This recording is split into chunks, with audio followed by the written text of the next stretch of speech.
দেব, আমার শহীদ হব, ইসলাম বিরোধী এজেন্ডাগুলোকে আমরা রুখে দেব এবং কায়সার মামুনকে আমরা প্রয়োজনে অবাঞ্ছিত ঘোষণা করব। শিক্ষা ব্যবস্থা এবং ইসলাম বিরোধী, কোরআন সুন্নাহ বিরোধী কোন আইনের প্রশ্নে কোন আপোষ চলবে না। আমাদের আজকের ঘোষণার পর যদি কোনো পদক্ষেপ গ্রহণ না করা হয়, আমরা আবার স্বপ্ন চত্বরে যাব, আমার রক্ত দেব, আমার শহীদ হব, ইসলাম বিরোধী এজেন্ডাগুলোকে আমরা রুখে দেব। প্রস্তুত থাকবেন তো ইনশাআল্লাহ? আমাদের চূড়ান্ত সফলতা, চূড়ান্ত গন্তব্য আল্লাহর জমিনে আল্লাহর খেলাফত কায়েম করা, মানব প্রকৃততন্ত্র মন্ত্রের জাতকল থেকে দেশ জাতিকে মুক্ত করে আল্লাহর জমিনে আল্লাহ প্রদত্ত রাজনৈতিক বন্দোবস্ত, খেলাফতের ব্যবস্থা বাস্তবায়ন করবার জন্য আমাদের সংগ্রামকে আমরা অব্যাহত রাখবো ইনশাআল্লাহ। বাংলাদেশ খেলাফত মজলিস, যুব মজলিস, ছাত্র মজলিসের পতাকা তলে সংঘবদ্ধ হয়ে এই সংগ্রামকে সামনের দিকে অগ্রসর করবার জন্য আপনারা প্রস্তুত থাকবেন তো ইনশাআল্লাহ? ইনশাআল্লাহ আমরা আছি আপনাদের সাথে। দেখা হবে রাজপথে, কথা হবে স্লোগানে ইনশাআল্লাহ। আসসালামু আলাইকুম ওয়া রাহমাতুল্লাহ।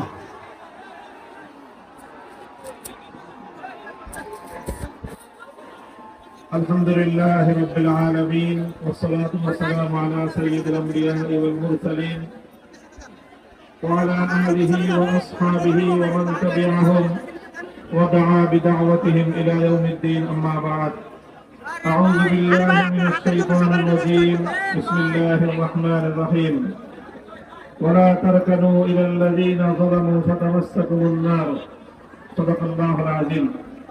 বাংলাদেশ খেলাফত মজলিস ময়মনসিংহ জেলা শাখা কর্তৃক আয়োজিত আজকের এই বৃষ্টি বিঘ্নিত গণসমাবেশে উপস্থিত সংগ্রামী সভাপতি, উপস্থিত বাংলাদেশের অন্যতম শীর্ষ আলেমে দ্বীন শাইখুল হাদিস হযরত মাওলানা আব্দুল হক হাফিজাহুল্লাহ, উপস্থিত বাংলাদেশ খেলাফত মজলিসের কেন্দ্রীয় ও জেলা নেতৃবৃন্দ, সংগ্রামী তাওহীদি জনতা, বিভিন্ন থানা উপজেলা থেকে সমবেত আমার প্রাণ প্রিয় সহকর্মী বৃন্দ, নেতাকর্মী ভাইরা, সর্বপ্রথম আমি আপনাদেরকে অভিনন্দন জ্ঞাপন করছি, শুকরিয়া জানাচ্ছি যে প্রবল প্রতিকূল আবহাওয়াকে উপেক্ষা করেও আপনারা আজকের ময়মনসিংহের ঐতিহাসিক সমাবেশে বিপুল পরিমাণ জনশক্তি, জনগণ আপনারা উপস্থিত হয়ে আমাদের চলমান এই সংগ্রামকে শক্তিশালী করেছেন।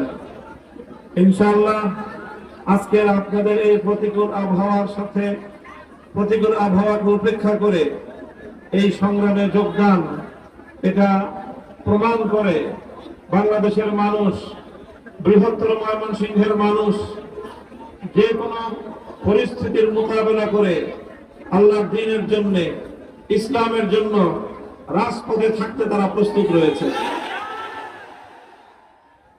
বৃষ্টি বিঘ্নিত সময়ে দীর্ঘ বক্তব্যের অবকাশ নেই, সংক্ষেপে আমি কয়েকটি কথা বলছি।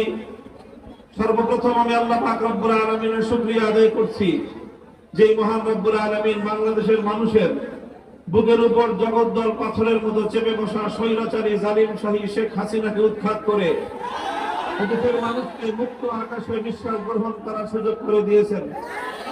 আল্লাহুম্মা লাকাল হামদু ওয়া লাকাশ শুকর। এরপরে আমি শ্রদ্ধা করে স্মরণ করছি, রুহের মাগফিরাত কামনা করছি এবং তাদের শাহাদাতের কবুলিয়তের দোয়া করছি। 2009 সাল থেকে 2024 সাল পর্যন্ত ফ্যাসিস্ট জালিম শাহী স্বৈরাচারী শেখ হাসিনা এবং তার খুনি বাহিনীর হাতে, হাতুড়ি লীগ, হেলমেট লীগের হাতে নিষ্পাপ এবং নিরপরাধ যে সকল মানুষের প্রাণ বিসর্জন গিয়েছে, বিশেষভাবে স্মরণ করছি 2013 সালের 17 নবপ্রেমিক শাহাদাত বরণকারী তাওহীদি জনতাকে স্মরণ করছি। 2021 সালের দেশ এবং ইসলামের স্বার্থে হেফাজতে ইসলামের যে সকল বীর শহীদরা শাহাদাত বরণ করেছেন আর 2024 সালের জুলাই এবং আগস্টে প্রায় 1,500 মানুষ যারা শাহাদাত বরণ করেছেন খুনি হাসিনার কাছ থেকে বাংলাদেশ এবং এদেশের মানুষের ভাগ্যকে উদ্ধার করার জন্য। সংগ্রামী সাথী ও বন্ধুগণ, শেখ হাসিনা চেয়েছিল বাংলাদেশের মানুষের কাছ থেকে প্রতিশোধ গ্রহণ করতে। শেখ হাসিনা চেয়েছিল বাংলাদেশটাকে অন্য আরেকটা দেশের অঙ্গরাজ্যে পরিণত করতে। শেখ হাসিনার রাজনীতি ছিল বাংলাদেশকে ধ্বংস করার রাজনীতি। আর তাই সে বাংলাদেশের সকল সম্পদ লুটপাট করে সে এবং তার পরিবারের সদস্যরা লক্ষ লক্ষ কোটি টাকা উজাড় করে লুটপাট করে বাংলাদেশটাকে একটি তলাবিহীন ঝুড়িতে পরিণত করেছে। এই লুটপাট চালিয়েছে এজন্য যেন বাংলাদেশ বিশ্ব দরবারে মাথা তুলে দাঁড়াতে না পারে। সে এদেশের মানুষের অর্থনৈতিক অধিকার ছিনতাই করেছে, এদেশের মানুষের ধর্মীয় অধিকার ছিনতাই করেছে। বাংলাদেশের অধিকাংশ কোরআনের মাহফিলে, আলেম ওলামাদের মাহফিলে 144 ধারা জারি করে কোরআনের আওয়াজকে বাধাগ্রস্ত করার চেষ্টা করেছিল। আমি মামুনুল হক বাংলাদেশের প্রতিটি জেলায় জেলায় আমার মাহফিলগুলোকে বন্ধ করে দিয়েছে। 144 ধারা জারি করে রাস্তায় ব্যারিকেড দিয়ে আমাদেরকে কোরআনের কথা বলবার জন্য মানুষের দোরগোড়ায় উপস্থিত হতে দেয়নি। শেখ হাসিনা এভাবেই প্রতিটি ক্ষেত্রে বাধা দিয়েছে, মানুষের ধর্মীয় অধিকার ছিনতাই করেছে, অর্থনৈতিক অধিকার ছিনতাই করেছে, মত প্রকাশের স্বাধীনতার অধিকার ছিনতাই করেছে, মানুষের ভোটের অধিকার ছিনতাই করে এক নায়কতন্ত্র এবং ফ্যাসিবাদ কায়েম করেছিল। জুলাই এবং আগস্টের বিপ্লবের মধ্য দিয়ে বাংলাদেশ সেই ফ্যাসিবাদ মুক্ত হয়েছে। আমি বলতে চাই, শেখ হাসিনা বড় ধরনের যে কাজগুলো করেছে সেটা হলো দেশের বিরুদ্ধে, দেশের স্বাধীনতার বিরুদ্ধে, মুসলিম জাতিসত্তার বিরুদ্ধে এবং ইসলামের বিরুদ্ধে। সংবিধান থেকে আল্লাহর উপর অবিচল আস্থা এবং বিশ্বাস তুলে দিয়েছে। অথচ বাংলাদেশের মুক্তিযুদ্ধ হয়েছিল ইনশাআল্লাহ বলে। ইনশাআল্লাহ অর্থই হলো আল্লাহর উপর অবিচল আস্থা এবং বিশ্বাস। বাংলাদেশ স্বাধীন হয়েছিল কোরআন সুন্নাহ বিরোধী কোন আইন তৈরি না করার অঙ্গীকারের ভিত্তিতে। শেখ হাসিনা সেই অঙ্গীকার ভঙ্গ করে বাংলাদেশের সমকামিতা, ট্রান্সজেন্ডারের নামে নানা রকম ইসলাম বিরোধী আইন, উপধারা এবং ইসলাম বিরোধী শিক্ষা ব্যবস্থাকে দেশের জাতীয় শিক্ষা ব্যবস্থার উপর চাপিয়ে দিয়ে আমার দেশের কোমলমতি শিক্ষার্থীদেরকে ইসলাম বিরোধী ভাবধারায় পরিচালিত করবার ষড়যন্ত্র করেছিল। আমরা পরিষ্কার ভাষায় বলতে চাই, শেখ হাসিনাকে উৎখাত করেছি নতুন কোন ইসলাম বিদ্বেষী শক্তিকে বাংলার ক্ষমতার মসনদ দেখবার জন্য নয়। প্রফেসর ডক্টর ইউনূস সাহেবের নেতৃত্বাধীন অন্তর্বর্তীকালীন সরকারকে এখনো পর্যন্ত আমরা সহযোগিতা দিয়ে যাচ্ছি এবং আগামী দিনেও আমাদের সহযোগিতা করে যাওয়ার ইচ্ছা আমাদের আছে। কিন্তু সেই ইচ্ছাটা সরকারেরও থাকতে হবে। সরকারকেও বুঝতে হবে এদেশের ধর্মপ্রাণ মুসলমানদের সহযোগিতা ছাড়া এই দেশে সরকার পরিচালনা করা সম্ভব নয়। আমরা দেশের প্রশ্নে, মানবতার প্রশ্নে, ইসলামের প্রশ্নে কারো সঙ্গে আপোষ করতে প্রস্তুত না। যদি ইসলাম বিরোধী এজেন্ডা হিন্দুত্ববাদীদের পক্ষ থেকে চাপিয়ে দেওয়ার চেষ্টা করা হয়, সেটাকেও আমরা প্রতিহত করতে প্রস্তুত। ইসলাম বিরোধী কোন এজেন্ডা যদি পশ্চিমা সভ্যতার পক্ষ থেকে, পশ্চিমের পক্ষ থেকে আমার দেশে আমদানি করবার অথবা চাপিয়ে দেওয়ার চেষ্টা করা হয়, সেটাকে আমরা রুখে দেওয়ার জন্য প্রস্তুত। হিন্দুত্ববাদী শিক্ষা ব্যবস্থাকে উৎখাত করার জন্য আমরা সংগ্রাম করে যাচ্ছি। অন্তর্বর্তীকালীন সরকার, শেখ হাসিনার সরকারের পরে ডক্টর ইউনূসের সরকার, আমরা লক্ষণ কিন্তু ভালো দেখতেছি না। আমরা এখন খুব ঠান্ডা মাথায় স্বাভাবিক ভাষায় আমরা কথা বলতেছি, আমাদের কথাগুলো বুঝবার চেষ্টা করেন। দুটি পয়েন্টে আমি সুনির্দিষ্টভাবে স্পষ্ট করছি আমাদের অবস্থান এবং বক্তব্য। শিক্ষা ব্যবস্থা, এটা আমাদের অত্যন্ত গুরুত্বপূর্ণ, প্রায়োরিটির ভিত্তিতে প্রাধান্যযোগ্য একটি ইস্যু।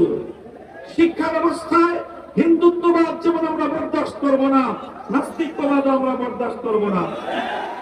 কাজেই শিক্ষা কমিশনের মধ্যে যে সকল নাস্তিক মুরতাদদেরকে অন্তর্ভুক্ত করে আমার দেশের আগামী দিনের শিক্ষা ব্যবস্থা সংস্কার করবার আপনারা চেষ্টা করছেন।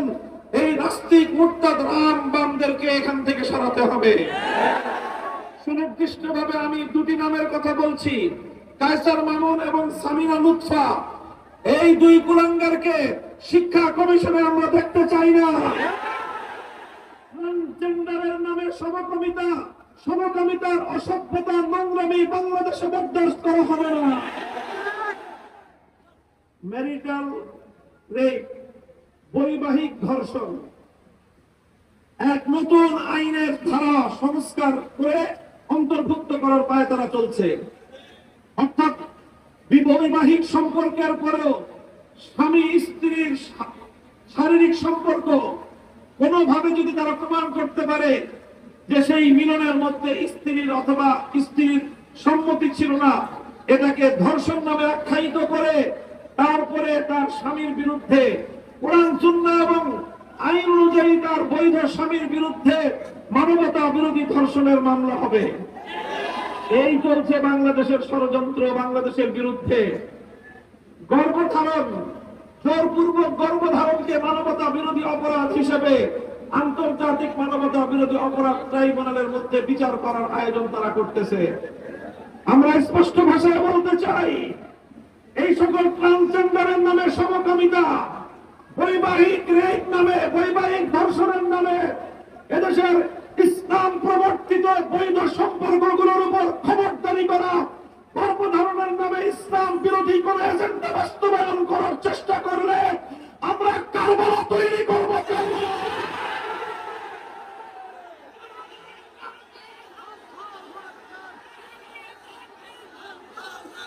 স্পষ্ট আমাদের বক্তব্য, শিক্ষা কমিশনে ইসলামী শিক্ষাবিদ আলেমদেরকে অন্তর্ভুক্ত করতে হবে। যে কমিশন আপনারা গঠন করেছেন সেটাকে আমরা প্রত্যাখ্যান করছি। সেই কমিশন কোনো কাজ করতে পারবে না। শিক্ষা ব্যবস্থার সংস্কারের প্রস্তাবনা দিতে পারবে না। কায়সার মামুনকে আমরা প্রয়োজনে অবাঞ্ছিত ঘোষণা করব। শিক্ষা ব্যবস্থা এবং ইসলাম বিরোধী, কোরআন সুন্নাহ বিরোধী কোন আইনের প্রশ্নে কোন আপোষ চলবে না। আমাদের আজকের ঘোষণার পর যদি কোনো পদক্ষেপ গ্রহণ না করা হয়, আমরা আবার স্বপ্ন চত্বরে যাব, রক্ত দেব, শহীদ হব, ইসলাম বিরোধী এজেন্ডাগুলোকে আমরা রুখে দেব। প্রস্তুত থাকবেন ইনশাআল্লাহ। আমাদের চূড়ান্ত সফলতা, চূড়ান্ত গন্তব্য আল্লাহর জমিনে আল্লাহর খেলাফত কায়েম করা।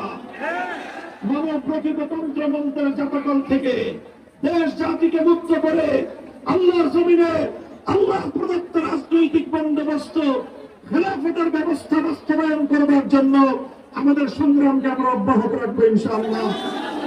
বাংলাদেশ খেলাফত মজলিস, যুব মজলিস, ছাত্র মজলিসের পতাকা তলে সংঘবদ্ধ হয়ে এই সংগ্রামকে সামনের দিকে অগ্রসর করবার জন্য আপনারা প্রস্তুত থাকবেন তো ইনশাআল্লাহ।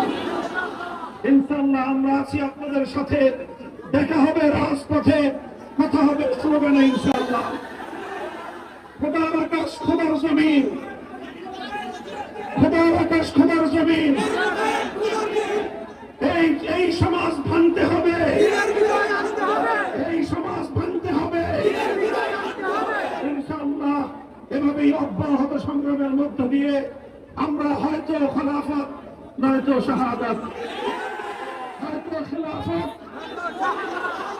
শাহাদাতের রক্ত পেরিয়ে জান্নাতে পৌঁছবো, আর না হয় কাজী হয়ে খেলাফত নিয়ে ঘরে ফিরবো।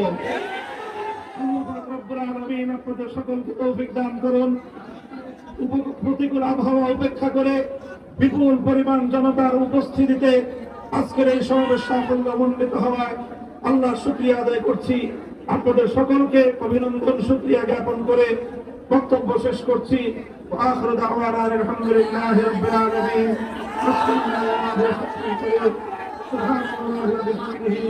সুবহানাকা আল্লাহুম্মা ওয়া বিহামদিকা আশহাদু আন লা ইলাহা ইল্লা আনতা আস্তাগফিরুকা ওয়া আতুবু ইলাইক। বিরহমাতিকা ইয়া আরহামার রাহিমিন।